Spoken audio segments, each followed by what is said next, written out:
네, 반갑습니다. 네, 오늘 장 어떻게 보셨을까요? 네, 일단 아주 오늘 다른 때보다는 좀 더 다행스러운 모습이 나타나고 있습니다.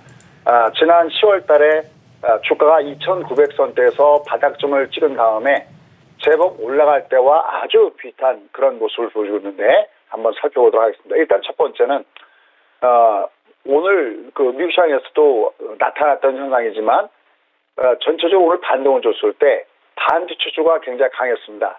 화면 보시죠. 화면 한번 보시면요. 지금 화면에 보면은 여기 주축불소상 120과 240선 요 라인들 여기만 닫고 올라가잖아요. 여기가 우리가 소위 얘기하는 펀더멘탈 선이에요. 그러니까 우리가 차트상에서 봤을 때 이 차트 속에서 우리가 PR, PBR, EV, AB타를 여기서 다 찾을 수 있도록 요게 펀더멘탈 선이 살아있다라고 보시면 굉장히 주목을 해볼 만한 부분인데 반도체가 앞에 있는 고점을 돌파하고 위로 올라간 상태였습니다. 이걸 딱 보면 여러분 느끼는 게 있죠. 제가 이렇게 이런 말씀드려요. 우리나라 삼성전자만 베팅할 바에는 일본은 미국의 스파이나 아니면 미국의 속스에다가 베팅하시는 것이 어떨까라는 의견을 상당히 많이 냈어요. 지금 삼성전자 같은 경우는 7만 원대 아래에서 더 이상 안 빠지는 건 알겠는데 그렇다고 위로 또 가격이 올라가지도 않는 이런 모습을 주고 있습니다.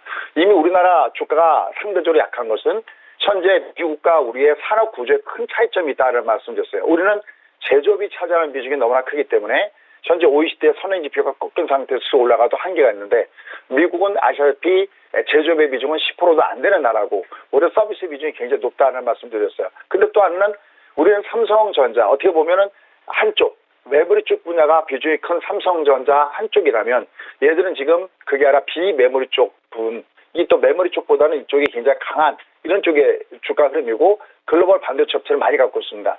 얘가 이렇게 많이 올라갑니다. 그럼 상대적으로 느끼는 게 뭐냐면 우리가 상당히 많이 뒤쳐져 있구나. 다른 말로 표현한다면 상대적으로 주가가 과다하게 증시가 이격을 보이고 있구나.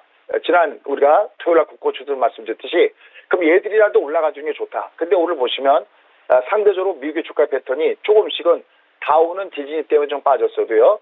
다른 것들은 꾸준히 올라가고 있고 특히 오늘 반도체 지수가 강하게 올라가면서 상대적으로 이격도가 벌어지는 걸 보여주고 있습니다. 자, 그러면 이제 오늘 우리나라 시장을 보도록 하겠습니다. 그럼 자, 우리나라 시장은 어떻게 될까요?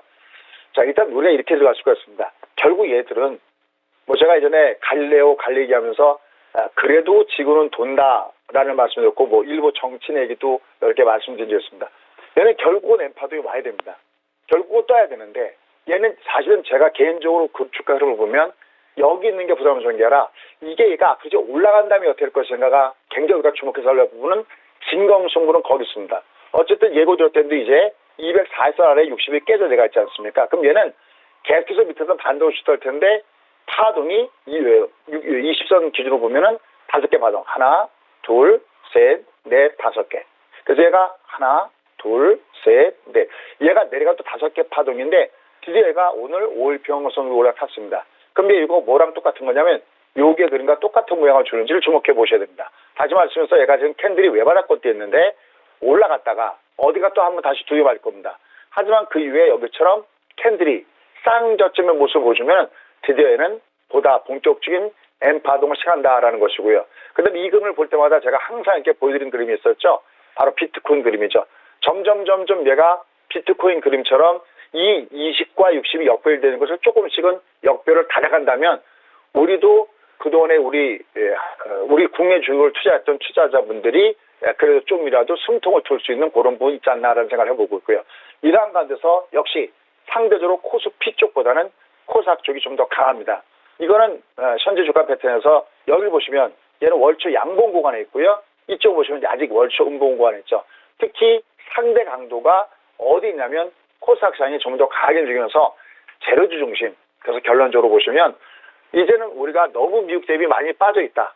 그런 상태에서 코스피는 우리가 파동권에서 5파동권에 있기 때문에 얘는 내려갈 때마다 반동을 시도할 가능성이 굉장히 높다. 이러한 것을 대신 상대 강도의 비중은 아직까지는 코스피 쪽보다는 코스닥에 있기 때문에 조금 올라가 물론 물량을 맞을 겁니다. 이게 주가 흐름이 이렇게 쌍저점 나기 때문에 물량을 맞을 것이고 이 역별을 좁혀놓는데 시간이 좀 걸 겁니다. 하지만 이쪽이 먼저 좁아지고 있죠. 즉 이 코스피 쪽보다는 코스닥이 먼저 M파동을 해나가는 60선 위로 먼저 올라가기 때문에 여전히 테마주가 돌아간다는 점은 아주 다행스러운 모습이고요. 이쪽도 5파동이기 때문에 위로는 매물 있지만 내려갈 때 리미트로 매수하는 리미트 공략은 여전히 살아있다는 쪽에다가 무게중심을 두시면 좋을 것 같습니다. 자, 이런 관점에서 오늘 주요 종목 보도록 하겠습니다. 해성 DS, 산화 알루미늄, 동아기업 이렇게 세 종목을 뽑아봤는데요. 해성 DS는 역시 최근에 가장 핫한 쪽이 우리도 반도체 소부장 쪽이죠. 특히 해성 DS 같은 경우는 차량용 반도체 쇼티지 현상과 함께 이 반도체 쪽에 부품 매출이 크게 증가되고 있는데 해성 DS는 역시 무엇보다도 실적 호조에 대한 기대감들이 있고요. 이렇게 밑에 마틴이 견조한 상태 속에서 이렇게 짱대를 뻗어나가고 있고 앞에 고점을 돌파하고 있죠. 그러니까 지금 주목되는 것은 뭐냐면 먼저 앞에 있는 고점을 돌파한 종목군을 주목하시 바랍니다. 그 종목군이 내려갈 때마다 저점의 매수를 달고 있다는 것을 조심해서 보셔야 되겠고요. 삼알미늄도 이게 20이 외국인 상태에서 마틴 구간에 오면서 오늘 짱대 항공. 그렇다면 얘들은 다음 주 주가가 조정받을 때 저가 끝에 매수가 있다는 쪽이고요. 특히 중국이 최근에 전력난, 그다음에 탄소 배출 규제 이런 것 때문에 이쪽 생산이 줄어나니까 알륨 가격이 올라가면서 다시 얘들도 고점들이 낙폭이 큰 상태에서 다시 반등이 시작됐다라고 보셔야 되겠고요. 동아기업은 제가 이렇게 소개시켜드렸어요. 2차 전지 관련된 섹터 중에서 가장 저평가된 종목 중에 하나가 바로 이 종목이다라는 말씀드렸고 특히 자회사 동아 일렉트로라이트의 미국 증시에 대한 가능성 이런 부분이 실적 호전으로 이어진다라는 겁니다. 결론 지금의 장은 여전히 소위 널뛰기 장이 될 겁니다. 올라가면 두들기고 올라가면 두들기고 하지만 지난번에 말씀드렸던데 그래도 개별주가 되는 이유는 내려갈 때마다 하단에서 5파도에 받치고 있고 이제는 이격도조차 크게 벌어졌기 때문에 우리도 내려갈 때는 저점에서 매수가 있다. 위에 올라갈 때 매물 부딪히는 건 당연한 현상이지만 하단에서는 리미트 공략은 여전히 테마주 중심으로 해서 살아있다는 점에다가 주목하시기 바라겠습니다. 고맙습니다.